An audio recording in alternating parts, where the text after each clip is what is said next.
তো বন্ধুরা দেখো, এই যে ছাদ থেকে যে আলুটা তুলে নিয়ে এসেছিলাম, বলেছিলাম গাছটা মরে গেছে। তো এই যে আজকে এটা রান্না হবে। তো দেখো বন্ধুরা, চুলাটা দেখাতে পারিনি।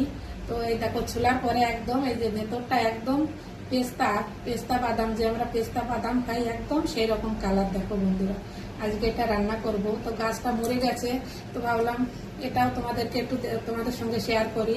তো দেখো এই যে নিচের আলুটাও তুলে নিয়ে এসেছে, গাছটা মরে গেছে। তো এই যে এই আলুটাও তোলা হয়েছে। তো এটা আজকে রান্না হবে না, এটা কালকে রান্না করব।